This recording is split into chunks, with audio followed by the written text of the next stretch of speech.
ఇవాళ సుప్రీంకోర్టులో ఒక కేసు పబ్లిక్ ఇంట్రెస్ట్ లిటిగేషన్ పిటిషన్‌పై విచారణ జరిగింది. ఆ విచారణ సందర్భంగా ఆ యొక్క పిటిషనర్ కోరిక ఏమిటి అంటే, మొఘల్ చక్రవర్తి పేరుతో లేదా బాబ్రీ మసీద్ పేరుతో ఏ మసీదును నిర్మించకూడదని లేదా పేరు పెట్టకూడదని దాఖలైంది ఈ పిటిషన్. అనగా వెస్ట్ బెంగాల్‌లో జరుగుతున్నటువంటి ఒక బాబ్రీ మసీదు కన్‌స్ట్రక్షన్‌కు సంబంధించి వెస్ట్ బెంగాల్ గవర్నమెంట్‌ను ఆదేశించవలసిందిగా ఈ యొక్క పిటిషనర్ కోరిన మీదట ఆ యొక్క కోర్టు ధర్మాసనం ఆ పిటిషనర్‌ను 4 చివాట్లు పెట్టి విత్‌డ్రా చేసుకో అని చెప్పి డిస్మిస్ చేసింది. దాన్నేమంటారంటే ఉపసంహరణ కారణంగా కొట్టివేశారు అని చెప్తారు. ఆ యొక్క పిటిషన్‌ను అనగా ఇది కొట్టివేయడమే. కానీ ఉపసంహరించుకో అంటారు. కొట్టివేయడానికి డైరెక్ట్‌గా సుప్రీంకోర్టు జస్టిస్ వాళ్ళు చెప్పరు. వీళ్ళు విత్‌డ్రా చేసుకోరు. కాబట్టి డిస్మిస్ చేస్తాను, లేకుంటే పెనాల్టీ వేస్తాను 1,00,000, 2,00,000 అంటే ఈ ఈ యొక్క పిటిషనర్ ఆ యొక్క తమ యొక్క పిటిషన్‌లను విత్‌డ్రా చేసుకుంటారు. దాన్ని కోర్టు నిరాకరణ కిందికి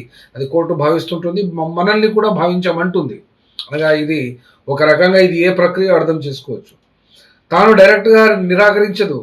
విత్‌డ్రా చేసుకో అని భయపెడుతుంది. పిటిషన్ పెనాల్టీ వేస్తానంటుంది కాబట్టి విత్‌డ్రా చేసుకోవాలి. సరే ఓకే. ఈ యొక్క బాబ్రీ మసీదు పేరు పెట్టి ఒక మసీదును నిర్మిస్తున్నటువంటి సందర్భం ఏమిటి? ఆ పిటిషనర్‌కు ఎందుకొచ్చింది? అంటే ఆ పిటిషనర్ దేవకి నందన్ పాండే.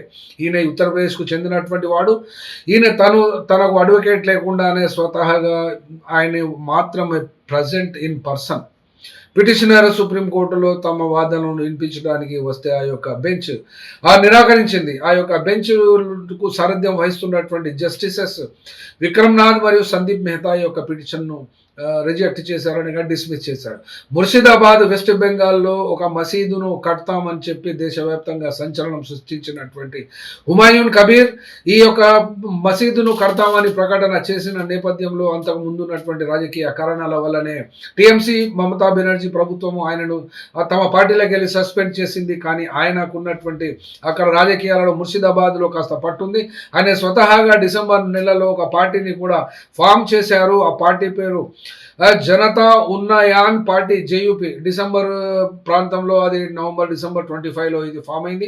ఈ యొక్క ఉద్దేశం ఏమిటి అంటే కేంద్ర ప్రభుత్వము దూతగా కానీ బీజేపీ మనిషిగా కానీ టీఎంసీ మనిషిగా కానీ అక్కడ ఉన్నటువంటి మెజారిటీ ముస్లిం ఓట్లను చీల్చడం మాత్రం ఇక్కడ లక్ష్యంగా కనబడుతుంది. కానీ అక్కడ వెస్ట్ బెంగాల్ లోపల కూడా ఒక ఏఐఎంఐఎం అసదుద్దీన్ లాంటి నేత కావాలి. కాబట్టి ఈ యొక్క నేత కూడా అక్కడ ఏఐఎంఐఎం లాగానో ఏదైనా ఓటు చీల్చడానికి ఉపయోగపడతాడు అనే కారణంగా కూడా ఇది జరుగుతున్నది చర్చ.